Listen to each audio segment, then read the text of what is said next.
حضرت مولا علی شیر خدا کو اللہ نے حکمت دی تھی. نبی پاک صلی اللہ علیہ وسلم نے فرمایا اگر حکمت کے 10 حصے کیے جائیں نا، دانائی کے 10 حصے کیے جائیں تو اس میں سے 9 حصے اللہ تعالیٰ نے حضرت علی کو عطا فرمائے اور 1 حصہ باقی لوگوں کو ملا ہے. کچھ بندے بڑے منافق قسم کے تھے تو وہ حضرت مولا علی شیر خدا کے پاس آگے، اذان ہو گئی، حضرت علی نے جماعت کرانی. ان کا خیال تھا کہ آج ہم نے جماعت لیٹ کرانی ہے کسی طریقے سے.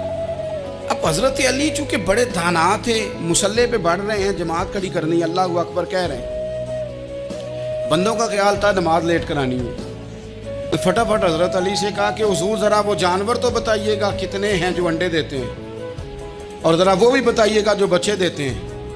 کتنے بندہ جانور گنے، آہستہ آہستہ بندہ شمار کرے. بکری جو ہے وہ بچہ دیتی ہے، مرغی انڈا دیتی ہے، اور گائیں جو ہے وہ بچہ دیتی ہے، اور بطخ جو ہے وہ انڈا دیتی ہے. بندہ تو یہ گننے لگ جائے. تو حضرت علی شیر خدا فرمانے لگے گھر جا کے گن لینا. موٹی سی بات بتاتا ہوں، جن جانوروں کے کان باہر ہوتے ہیں وہ بچے دیتے ہیں، جن کے اندر ہوتے ہیں وہ انڈے دیتے ہیں. اللہ اکبر.